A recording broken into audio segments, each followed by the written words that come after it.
Coucou les filles et les garçons, merci à tous d'avoir regardé ma précédente vidéo. Donc je continue sur ma lancée et cette fois-ci j'ai mis en format YouTube. Aujourd'hui j'ai à cœur de vous parler d'un sujet.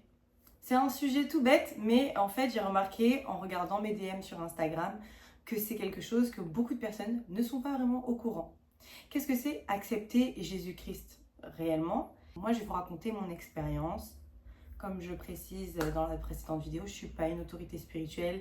Ce que je vous conseille, c'est de vous rapprocher de votre pasteur dans une église, de vous rapprocher d'une église si vous n'en avez pas. Moi, je vous donne juste mon expérience et mon point de vue. Donc, alors, qu'est-ce que c'est vraiment d'accepter Jésus-Christ? Moi, toute ma vie, j'ai cru en Dieu. Il faut savoir que je suis née dans une famille qui est d'un côté catholique et d'un autre côté témoin de Jéhovah. Ma mère, à cette époque-là, elle était plus... elle m'éduquait avec l'éducation catholique par rapport à ma famille et tout. Donc voilà, je me suis fait baptiser, j'ai commencé à faire, on appelle ça, le catéchisme, etc., etc. Le seul souci, c'est que moi, je ne me retrouvais pas dans ces religions-là. Tout simplement. Je croyais en Dieu, il n'y avait pas de problème. Je croyais en la Bible, il n'y avait pas de problème. Mais je ne me retrouvais pas là-bas. Je ne sais pas comment expliquer. Il y avait des choses qui étaient écrites dans la Bible et je ne comprenais pas certaines incohérences avec ce qu'on me disait de faire. Je respecte toutes les religions, il n'y a pas de problème. Mais moi, personnellement, ça ne me convenait pas, tout simplement. Et comme chacun choisit là où il va en fait tout simplement, donc que tu sois catholique, adventiste, évangéliste, etc. On fait tous partie du corps du Christ, qu'on soit bien d'accord.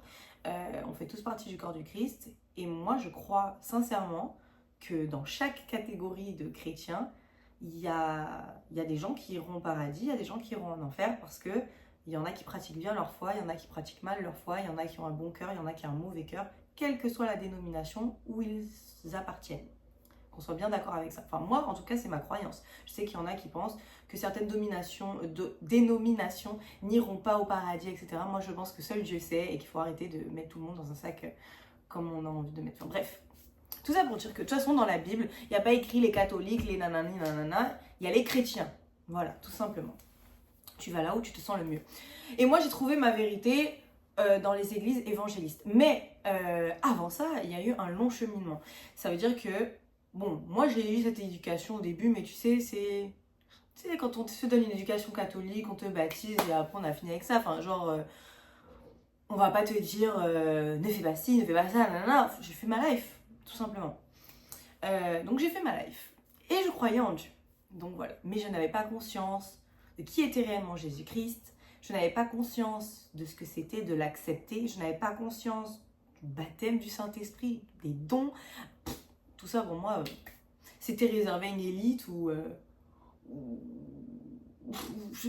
moi, c'est bizarre parce que c'est là qu'on voit qu'on a un voile devant les yeux.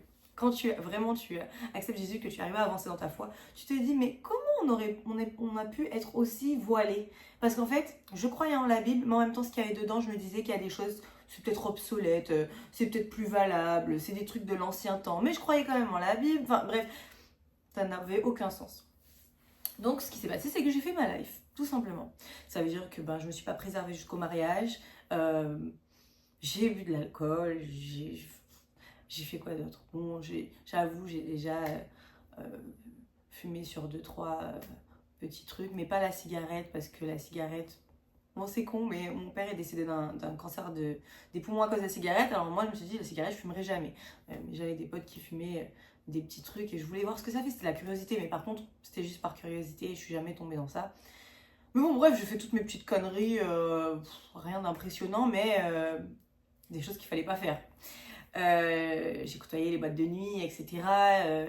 Même si parfois, je me retrouvais en boîte et puis en plein milieu de la boîte, je me disais mais qu'est-ce que je fous là? Franchement, je vous avoue, bon ça c'est très bizarre ce que je vais dire, mais des fois je m'arrêtais en plein milieu de la boîte et c'est comme si mes yeux étaient ouverts, genre j'avais l'impression de voir que des démons autour de moi. Pas les gens qui étaient là, hein, mais je sais pas comment expliquer. Et ça me faisait hyper flipper et je me disais, bon c'est peut-être l'alcool. Et des fois j'étais hyper bizarre. Du coup j'avais un petit bug et on me disait ah, qu'est-ce qu'il y a, qu'est-ce qui t'arrive, tu parles pas, tu... mais j'étais juste dans ma bulle en fait. Je me disais mais waouh, c'est vrai que c'est dark hein, comme milieu, mais j'y retournais. Pourquoi? On ne sait pas. Je suis un peu la meuf dans les films d'horreur, tu sais, elle voit les trucs et puis elle y va. Enfin bref. Donc tout ça pour dire que c'est là que tu vois que t'es très voilée parce qu'en fait des fois Dieu c'est comme s'il t'ouvre les yeux et puis toi t'es là mais tu persévères dans ton histoire. Bon préparez-vous, je m'éparpille toujours mais je vous raconte un peu ma life, vous allez peut-être comprendre. Une fois, vous savez je faisais de la paralysie du sommeil. Oh mais je pars trop loin, Mélissa. Je faisais de la paralysie du sommeil depuis petite. Sans savoir que mon frère le faisait aussi. On s'en était jamais parlé, on s'en est parlé récemment d'ailleurs. Bref, je faisais de la paralysie du sommeil. Et c'était terrifiant parce qu'en fait, j'étais complètement paralysée. Des fois même la tête face à mon oreiller. Du coup, je m'étouffais. Et j'avais l'impression que quelqu'un appuyait sur moi et m'étouffait. Genre, c'était vraiment très bizarre. Et des fois, j'étais pas du tout la tête contre l'oreiller. J'étais droite. Et du coup, j'avais la capacité d'ouvrir mes yeux. Et je voyais une silhouette au bord de mon lit. Bon. Je la voyais, hein, elle était vraiment là, c'était pas un porte-manteau, voilà, elle était là. Et j'étais complètement paralysée, j'essayais de crier, jusqu'à un moment où ton bras se débloque et puis tu arrives à bouger et la silhouette a disparu. Donc moi j'ai fait des recherches sur internet et j'ai vu que oui, la paralysie du sommeil, c'est genre l'hormone qui est dans ton corps, qui fait en sorte que tu bouges pas la nuit, mais que finalement tu te réveilles et que cette hormone est toujours active et que tu vois une silhouette, mais parce qu'en fait c'est ton cerveau qui a besoin toujours d'interpréter quelque chose et d'inventer des choses. Moi, je faisais des expériences parce que je le faisais quasiment chaque nuit à une période. Donc je me disais... mon cerveau qui m'arnaque, c'est bizarre. Du coup, j'essayais de vraiment, quand ça m'arrivait, de me concentrer et d'essayer de voir vraiment si c'était vraiment une silhouette, si c'était vraiment mon cerveau qui me jouait des tours et tout. Et j'étais vraiment lucide. Donc je me disais, c'est bizarre cette histoire. Donc un jour, vu que je croyais quand même en Dieu, je croyais au paranormal, je croyais au monde spirituel sans connaître le monde spirituel. Donc j'ai cherché l'explication plutôt religieuse. Donc j'ai tapé sur internet paralysie du sommeil, Bible, paralysie du sommeil, spiritualité, bref j'ai cherché. Et un jour je suis tombée sur un article qui me disait que c'était des démons, des trucs de nuit, machin. J'ai vu des trucs incube, succube, mari de nuit. J'ai vu plein de noms de démons, de trucs. Et je me suis dit, ah ok. Et en fait ça décrivait parfaitement ce que je vivais. Donc je me disais, bon. Et ça disait à la fin que pour s'en débarrasser, fallait le chasser au nom de Jésus-Christ. Moi, j'ai lu ça. Je me suis dit, bon, allons tester. Bon, ça faisait des années que je faisais des paralysies du sommeil, vraiment des années. Donc je me suis dit, allons tester. Donc j'ai fait, du coup, le soir même, voilà.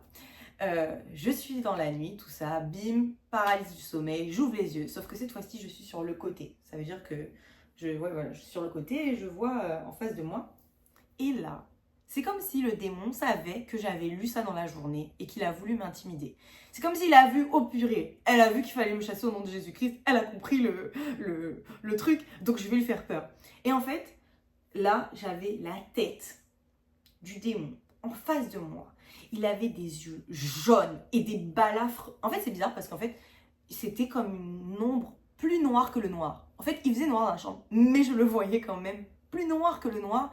Et il avait des balafres tout sur son visage, rouge à vif, et des yeux qui me regardaient. En fait, c'était horrible. Bref, moi, je suis paralysée, je ne peux pas bouger, et je suis en face de ce truc horrible. Et là, je rappelle tout ce que j'ai lu dans la journée. Donc, j'essaye de dire, je sais même pas si je l'ai dit à voix haute. Franchement, je sais même pas si je l'ai dit à voix haute. J'ai juste dit avec mon cœur, avec mon âme, j'ai dit, j'ai pas peur de toi, je te chasse au nom de Jésus-Christ. Et là, bim, il est parti et j'ai été déparalysée. Bon, jusqu'ici, on peut se dire que bon, chaque nuit, quand même, je finissais déparalysée à un moment donné. Sauf que là, depuis ça, j'ai plus jamais refait de paralysie du sommeil. Genre vraiment, c'était la dernière fois. Alors que je faisais ça, genre tous les soirs. C'était très rare que je ne fasse pas de paralysie du sommeil. Et ça me faisait peur. Et c'est comme si je vivais avec. Je trouvais ça normal. Enfin, c'est comme si tu t'habitues. Mais c'est absolument pas normal qu'il y ait un truc qui te paralyse chaque nuit et que tu le vois. Et je ne me suis pas dit, tiens, Jésus-Christ, c'est le chemin, la vie, la vérité. Je vais peut-être creuser. Que voilà, moi je me suis dit, non mais j'ai Dieu dans ma vie. En fait, je savais pas que je pouvais aller plus loin avec Dieu. Et je me suis pas dit... tiens, là, en fait, tu viens d'expérimenter quand même un truc de ouf. Enfin, genre, Jésus-Christ, il y a une puissance dans son nom. Non, je n'ai pas du tout dit ça. C'est 7 ans plus tard que j'accepte Jésus. quand même. 6 ou 7 ans, ouais, je crois 7 ans. Bref. Et dernièrement, j'en parlais avec mon frère. Et mon frère me dit que lui, il faisait ça aussi toutes les nuits. Enfin, pas toutes les nuits, mais genre comme moi, très souvent, etc. Dans la maison de ma maman, en fait, là où on habitait.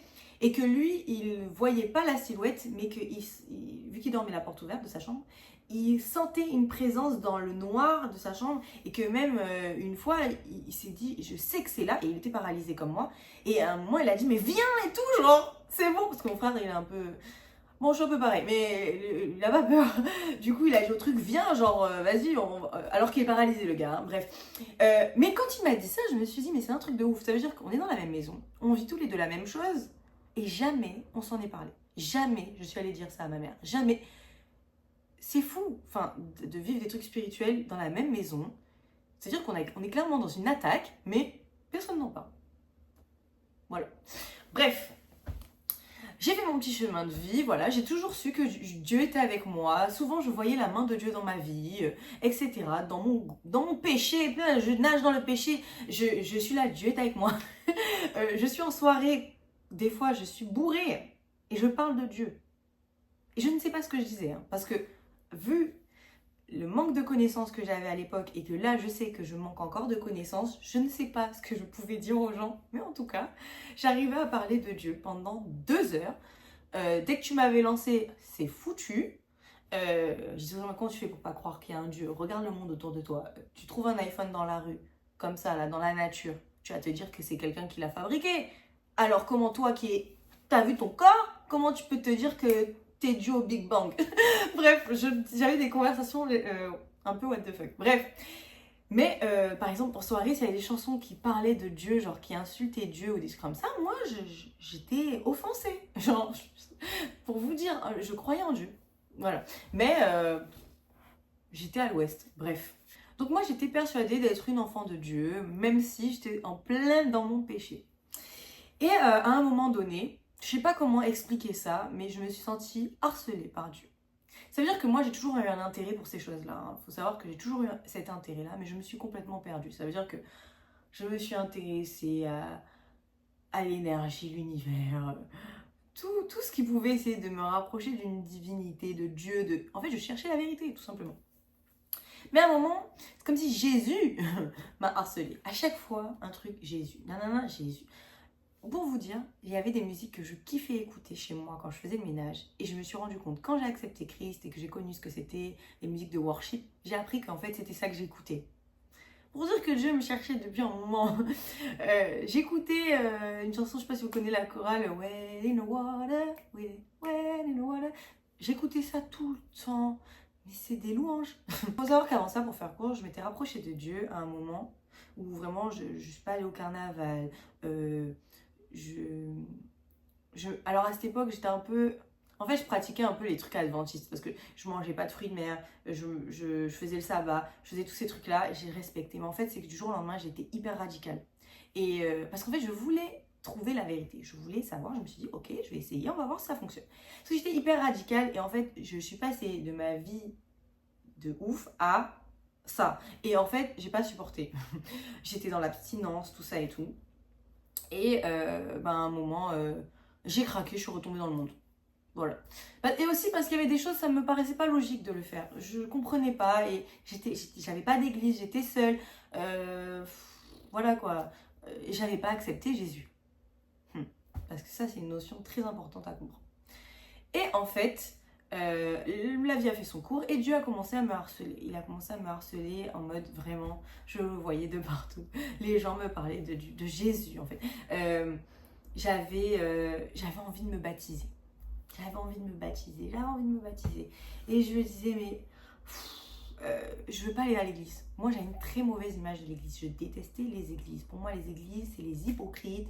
C'est les gens qui vont là pour se donner bonne conscience. C'est les gens qui vont là et qui jugent les gens. J'avais une image de l'église, les gars.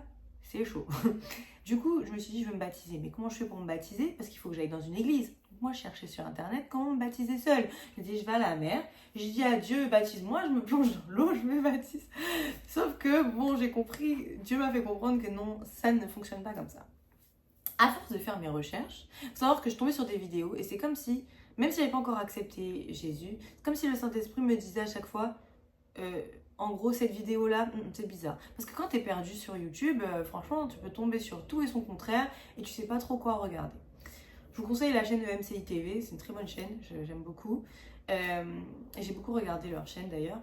Et il me disait quand ça c'est bon, ça c'est pas bon, etc. Et en fait, à un moment, j'ai vu qu'il y avait la notion d'accepter Jésus-Christ. Et là, je me suis dit, ah ok, en fait, accepter Jésus-Christ, c'est... En fait, il y a un verset dans la Bible qui dit, si tu confesses de ta bouche que Jésus est ton Seigneur et Sauveur et tout, tu seras sauvé. Voilà. Et en fait, c'est juste ça. Alors, c'est la folie de Dieu de se dire que si tu dis ça d'un cœur sincère, tu es sauvé. C'est ça s'appelle la prière du salut. Et dans la Bible, c'est écrit, c'est logique, c'est simple. Mais cette prière-là, elle change toute ta vie. Je sais que j'ai un truc important à dire parce que ça fait 2 fois que j'essaye de finir ma phrase et qu'on m'appelle. Tu as échoué au nom de Jésus. Bref, alors, je disais, la prière du salut, c'est juste une prière à faire dans ton cœur. Tu dois être conscient dans ton cœur, mais tu dois le confesser de ta bouche. Et cette prière-là suffit à te sauver, à avoir le salut de ton âme. Ça paraît être une folie pour les hommes, c'est une folie, je le conçois, mais c'est la vérité. Ce qu'il faut savoir, c'est que lorsque tu confesses de ta bouche quelque chose, regarde, Dieu a créé le monde avec sa parole, d'accord? Dieu nous a fait à son image.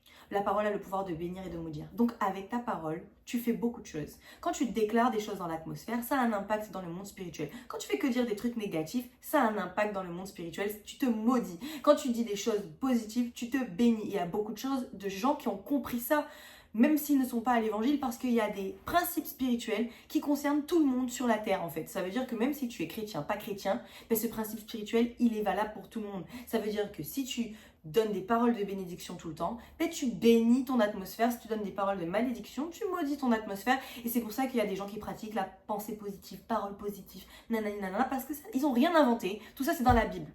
Donc tout ça pour te dire que lorsque tu acceptes Jésus-Christ comme Seigneur et Sauveur, tout simplement, dans l'atmosphère, tu déclares que tu reconnais Désolée, je suis passionnée par ce sujet, mais tu déclares que Jésus est mort à la croix pour tes péchés et que tu l'acceptes comme Seigneur et Sauveur. Et le monde spirituel t'a entendu. Et à partir de ce moment-là, une fois que tu as fait ça, tu as comme un sceau qui est posé sur toi. Ça veut dire que dans le monde spirituel, on sait que toi, tu appartiens à Dieu et tu appartiens à Jésus-Christ et que tu ne fais plus partie des griffes de l'ennemi, en fait, tout simplement. Lorsque tu acceptes Jésus-Christ, tu es sauvé. Et là, ta vie change parce qu'en fait, l'ennemi n'a plus le même pouvoir sur ta vie. Il n'a plus certains accès à ta vie. Il n'a plus le pouvoir légal sur ta vie. Et en fait, moi, je croyais que j'avais Dieu. Oui, Dieu m'appelait, mais je n'étais pas encore enfant de Dieu. Et c'est un choc. Oui, c'est un choc parce que quand j'ai compris ça, je me suis dit, en fait, toute ma vie, j'ai cru que j'étais enfant de Dieu. En fait, j'étais une créature de Dieu. Je n'étais pas une enfant de Dieu. Et quand j'ai accepté Jésus-Christ comme Seigneur et Sauveur d'un cœur sincère, et bien là, ma vie a changé. Et je l'avais déjà fait cette prière du salut une fois dans ma chambre parce que j'avais compris cette notion. Mais je pense que ce jour-là, elle n'était peut-être pas vraiment valable parce qu'il faut vraiment y mettre son cœur. Et en fait, j'étais un peu sceptique, j'avais vraiment pas encore compris ce que c'était. Et en fait, quand je l'ai faite la 2e fois, là, j'ai vraiment senti quelque chose. Là, alors tu sens rien de forcément surnaturel, hein, mais je sais pas comment t'expliquer. Et tu sais que tu as fait un choix.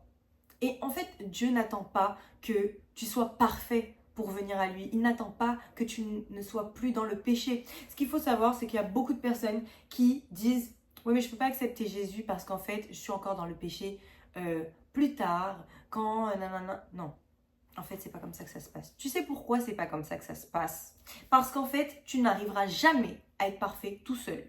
Déjà, nous-mêmes, avec Jésus-Christ, on n'est pas parfait, mais on se rapproche au fur et à mesure, selon le cheminement de la perfection que Dieu veut pour nos vies. Mais toi, sans Dieu comme ça, là, tu veux être parfait et après l'accepter, mais qui te dit que demain, tu vas pas traverser la route et mourir? Qui te dit que... Parce qu'on dit Jésus revient bientôt, repentez-vous, repentez-vous. Mais vous savez pourquoi on vous presse comme ça? C'est pas pour que vous remplissiez les églises, c'est pas pour que... Faut arrêter de croire ça. Combien de gens je leur fais faire la prière du salut? Jamais je leur parle de mon église. Jamais. Jamais. Je leur dis pas, va à l'église. Dieu va les convaincre tout seul. S'ils ont besoin de venir me poser la question, Quand je sens que quelqu'un a besoin d'une église, je vais lui dire et je lui dis qu'il y a plusieurs églises, je lui conseille plusieurs églises. Donc arrêtez de croire que c'est pour remplir nos églises. C'est parce qu'on a le fardeau des âmes. Il y a des gens qui courent en enfer. Genre, nous, on est au courant, on a la vérité et on va se taire. Mais non, jamais de la vie. Il y a une fille dernièrement qui est venue me parler et qui m'a dit, tu sais Mélissa, quand j'ai accepté Jésus, que j'ai vécu le surnaturel avec Dieu, etc., elle a été baptisée du Saint-Esprit, etc., elle avait une rage en elle. Et elle s'est calmée, et Dieu l'a calmée heureusement. Mais elle avait une rage en elle parce qu'elle a une partie de sa famille qui a accepté l'évangile. Ça veut dire qu'ils ont accepté Jésus. Et jamais ils sont venus lui parler de Dieu. Et en fait, elle avait une rage parce qu'elle s'est dit, ils étaient au courant et ils sont jamais venus me dire. Jamais ils ont essayé de m'évangéliser. Et je comprends ce qu'elle peut ressentir parce que c'est vrai que quand toi tu arrives à comprendre la vérité, quand Jésus vient te chercher et que tu es au courant de ce que c'était, toutes les personnes que tu sais qui sont à Christ, qui ont accepté Christ, tu vas toujours te dire, mais pourquoi ils ne sont pas venus me le dire? Même si je n'étais pas prêt à l'entendre, pourquoi ils ont gardé la vérité captive? Parce que maintenant que tu es sauvé, que tu prends compte l'importance de ce que c'est, bah forcément tu te dis, mais pourquoi on n'est pas venu me dire ça plus tôt? Et c'est pour ça que nous on en parle, parce que nous on a le fardeau des âmes, on veut que les gens soient sauvés. Vous faites ce que vous voulez, vous avez votre libre arbitre. Mais à un moment donné, nous on a la vérité, on a cette chose-là, on a vécu des choses surnaturelles avec le Saint-Esprit. On ne peut pas garder ça pour nous. Ça serait égoïste de notre part. Bref, tout ça pour dire que il y a la prière du salut. C'est à ce moment-là que tu fais cette prière, tu confesses de ta bouche, tu peux le faire dans ta chambre, à l'église, où tu veux, d'un cœur sincère. Parce qu'une fois que ta parole est alignée avec ton cœur, là, il y a quelque chose qui se passe dans le spirituel. Et là, tu as accepté Jésus. Et là, tu es couvert par le sang de Jésus. Et là, tu avances avec Jésus.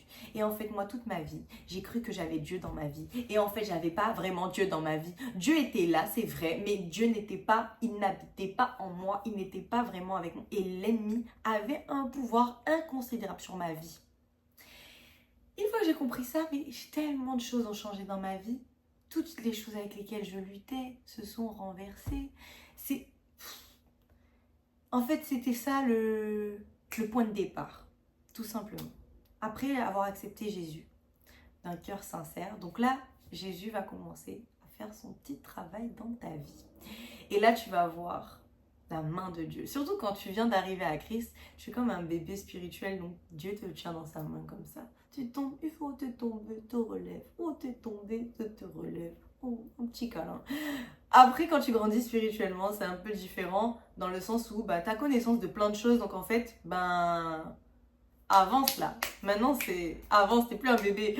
Mais au début, t'es un petit bébé. Donc au final, Dieu, il est tellement... Alors Dieu est amour tout le temps, hein, pas croire. Hein. Mais au début, c'est vraiment, tu apprends, on te guide, etc. Il y a des petites choses qui se passent, mais Dieu te met tellement une paix, nanana, et tout. Et c'est le moment de demander à Dieu vraiment de te changer et tout, parce que tant que tu es un petit bébé spirituel, il sait que tu sais pas toutes les choses et tout, donc voilà. Ensuite, il y a le baptême du Saint-Esprit. Alors ça, je connaissais pas. Moi, pour moi, il y avait le baptême dans l'eau. Baptême du Saint-Esprit, j'avais jamais entendu. Quand tu regardes dans ta Bible, ça en parle plein de fois. Et en fait, le baptême du Saint-Esprit, c'est pas le baptême que toi tu choisis d'aller te mettre dans l'eau devant les hommes pour confesser publiquement que tu as accepté de choisir Jésus, que le vieil homme est mort, tu renais de nouveau, tes péchés sont pardonnés, nanana. Ça, c'est autre chose. Le baptême du Saint-Esprit, c'est quand le Saint-Esprit, il décide de venir habiter en toi. Parce que ton corps est le temple du Saint-Esprit. Et le Saint-Esprit vient vivre en toi. Et ça, c'est quelque chose de surnaturel. Ça, c'est pas toi qui vas choisir, c'est Dieu qui choisit quand il veut. Franchement, c'est quand il veut. Il y a des gens qui le reçoivent hyper rapidement, il y a des gens qui mettent des années à le recevoir. Moi, j'ai mis, après avoir accepté Jésus, presque 1 an à le recevoir et je ne comprenais pas ce que c'était. Alors bon, ceux autour de moi qui l'avaient reçu m'expliquaient ce que c'était. Mais vu que c'est du surnaturel et que le surnaturel n'est pas du naturel et que tu n'as jamais vécu de surnaturel, vu que tu n'as jamais vécu le surnaturel, du coup quand on t'explique le surnaturel, tu ne comprends rien. Ça veut dire que tu peux dire ouais, je comprends, je vois, mais en fait quand ça t'arrive tu te dis en fait ouais, j'avais pas compris ce que c'était. Mais Parce que c'est quelque chose que tu n'as jamais vécu, donc en fait c'est difficile qu'on puisse t'expliquer, tu vois. C'est comme si on essayait de t'expliquer ce que c'est la chaleur alors que tu n'as jamais ressenti du chaud. Enfin, c'est compliqué de percevoir ce que c'est vraiment la chaleur. Ben là c'est pareil. C'est un autre truc. Et du coup, ben moi j'ai harcelé le Seigneur avec ça. Je le cherchais. Et j'ai harcelé le Seigneur. J'ai jeûné, j'ai prié, j'ai prié. J'ai jeûné. J'ai prié. J'ai fait. Et je dis, Seigneur, s'il te plaît, fais quelque chose. J'arrêterai pas de te suivre, même si tu me montres rien. Mais Seigneur, montre-moi quand même. Je disais, Seigneur, je suis désespérée. Tu m'as oublié. Je vois ta main dans ma vie. Mais c'est pas assez surnaturel pour que je puisse être sûre. Parce que je me dis, peut-être je suis folle. Peut-être je suis Dieu, mais en fait, je suis folle. Peut-être qu'en vrai, c'est juste du hasard.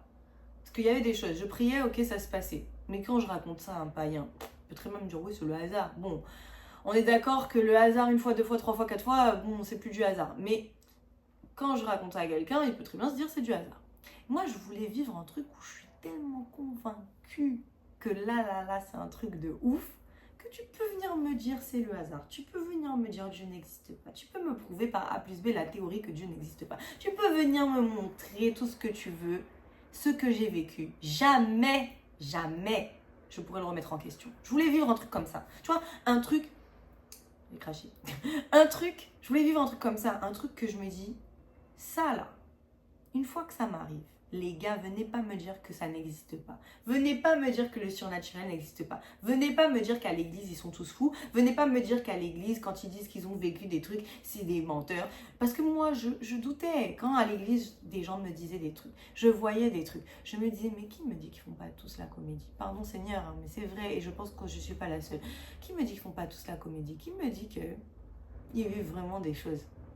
Peut-être que je suis dans un asile, hein. Je me disais peut-être que en vrai, j'y crois et tout parce que j'ai besoin de m'accrocher à un truc, je sais pas. Mais je me posais plein de questions. En fait, c'est l'ennemi aussi, il essaye, mais il te met des doutes. Mais sauf que, il est arrivé un jour où ça t'arrive vraiment. Et quand ça t'arrive vraiment, à toi, personnellement, c'est pas Pierre-Paul Jacques qui est venu te dire, c'est toi, tu le vis. Là, quand ça m'est arrivé, waouh. Quand ça m'est arrivé, le Saint-Esprit est descendu sur moi. Alors je me rappelle ce jour-là. C'était après un jeûne d'1 mois où je mangeais la soupe tous les soirs. Tous les soirs, j'allais à l'église pour prier. J'étais désespérée. Franchement, j'étais arrivée à un stade où j'étais en chien. Franchement, j'étais en chien. J'en pouvais plus. J'étais épuisée, j'en avais marre de répéter au Seigneur, s'il te plaît, touche-moi un peu plus, je veux que tu... J'étais comme ça. Et en fait, ce soir-là, le Saint-Esprit est descendu sur moi. Et là, alors jamais autant pleuré de ma life, hein. Je pleurais, j'arrivais pas à ouvrir les yeux, j'avais une lumière, c'était orange, c'était lumineux, mes yeux étaient fermés, comme si impossible de les ouvrir tellement c'était fort. Je sentais la puissance de Dieu, mais je savais que c'était une goutte. Genre une goutte de la puissance de Dieu, mais mon corps n'arrivait pas à le contenir. C'était trop, je débordais. En fait, c'est comme si tu sens que tu n'es pas que physique. En fait, là tu te dis, ah ouais d'accord, en fait mon corps c'est un truc, mais il y a autre chose. Et je débordais, je pleurais, j'avais de la morve de partout. Bref, horrible. Enfin, c'était génial, mais moi, j'étais horrible. Je le savais, j'étais rouge. J'ai vécu un truc, et dans ma tête, parce que t'es conscient quand ça t'arrive, t'es pas genre plus là, t'es conscient. Et du coup, moi, je disais, waouh, mais Seigneur!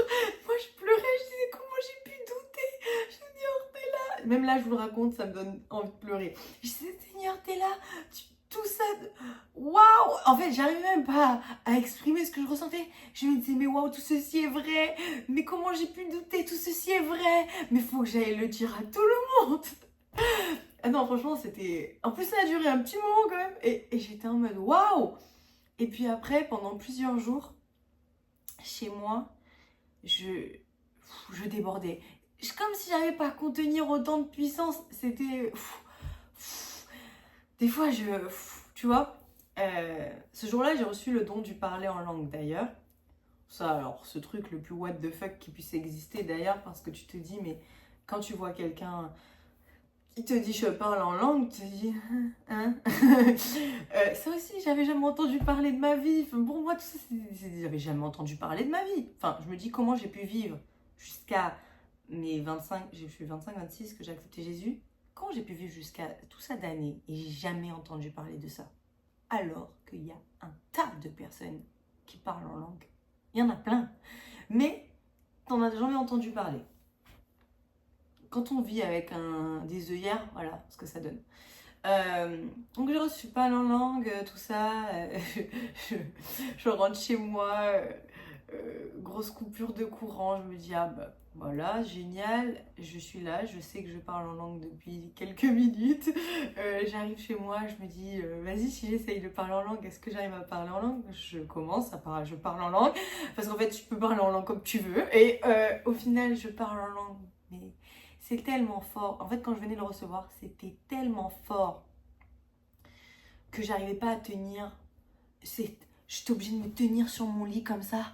Ah, ça sortait de mes tripes. Genre, vraiment, ça sortait de mes tripes. J'en pouvais plus. Genre, j'étais en mode, c'est quoi? C'est puissant. Et puis après, ce que j'ai vécu juste après, c'était puissant. Parce que plusieurs fois, le Saint-Esprit se déposait sur moi. J'ai fait des rêves, j'ai fait des... Juste après, mon frère a accepté Jésus. J'ai quelqu'un que je connais, ah ouais, le lendemain, quelqu'un que je connais depuis longtemps, à qui je parle plus, qui me dit que ouais, je sais pas pourquoi il veut m'appeler, il va accepter Jésus, mais il sait pas comment faire. Donc il a accepté Jésus. Juste après, je rencontre mon mari, je me marie. Bref, j'ai des combats spirituels. Bon, je vous raconterai dans une prochaine vidéo, j'ai vécu vraiment des vrais combats spirituels. Faut pas croire, hein, vous croyez, ouais, Mélissa, elle arrive, elle se marie, non, non, non, j'ai vécu des trucs de ouf. Voilà, et du coup, j'ai vécu des trucs à cette période-là. C'est comme si on met le feu dans le buisson et la vipère, elle sort. C'est exactement ça. C'est comme si tu sais pas ce qu'il y a dans ta vie qui se cache. Mais là, le Saint-Esprit, il arrive. Mais la lumière ne peut pas cohabiter avec les ténèbres. Du coup, tout ce qui va pas là, tout ce qui est caché, les démons attachés à ta vie, les trucs bizarres, tout se manifeste, tout se déclenche. Waouh! Gloire à Dieu. Et moi, j'étais contente de vivre ça. Même si ça pouvait être flippant, ben, c'était pas flippant, c'est bizarre. J'avais vraiment l'assurance que Dieu était avec moi. Et puis même, j'étais contente de vivre ça parce que je me disais, ok, donc Dieu est en train de me montrer tout ça. C'est tout ça là que j'avais des doutes. Ben, en fait, il s'avère que c'était vrai. Tous les trucs là, vraiment les démons, les trucs. Bon, j'avais pas vraiment de doute à propos des démons parce que j'avais déjà vécu un truc auparavant. Mais là, j'ai pris conscience de plein de choses. Et je me dis, ça va me servir pour plus tard. Quand on va venir me parler de ça, je vais pas douter. Je vais savoir que c'est vrai. Je vais pas regarder la personne en mode, qu'est-ce qu'elle me raconte? Je vais comprendre, tu vois. Et du coup, j'étais très contente de passer par là. Et du coup, voilà. Bon, ben voilà, j'ai accepté Jésus. Et il a changé ma vie. Voilà, tout ça pour dire ça. Et bon, il y a plein de choses, d'autres choses qui sont passées dans ma vie, mais c'est pour parler des événements vraiment marquants que j'ai vécus et la notion d'accepter Jésus-Christ. Donc voilà. Donc si tu souhaites accepter Jésus-Christ, voilà, ben je te propose de faire cette prière avec moi. C'est simple, c'est juste une prière, il faut juste la faire d'un cœur sincère. Voilà. Mais sache qu'après ça, ben, tu as réellement accepté Jésus et il va vraiment commencer à œuvrer dans ta vie comme il a pu le faire dans la mienne. Donc c'est une prière très courte. Seigneur Jésus, je reconnais que tu es mort à la croix pour mes péchés et ressuscité le 3e jour. Je confesse maintenant que tu deviens mon Seigneur et Sauveur.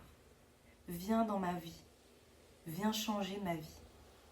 Je confesse maintenant que je décide de marcher en nouveauté de vie avec toi, Seigneur Jésus. Amen. Voilà, donc si tu as fait cette prière, félicitations. Désolée, j'ai envie de pleurer. Non, alors moi, il faut savoir que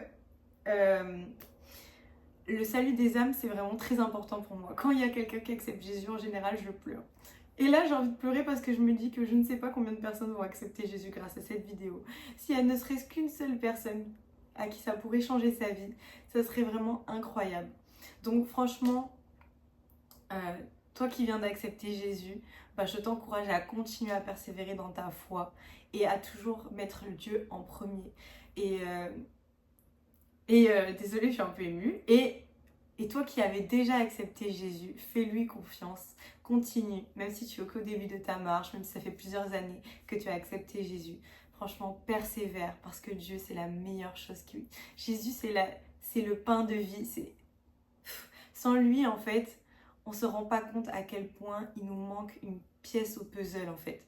Et toute notre vie, on court après quelque chose, on ne sait pas quoi, mais en fait, c'est juste Jésus qui nous manque. Soyez bénis.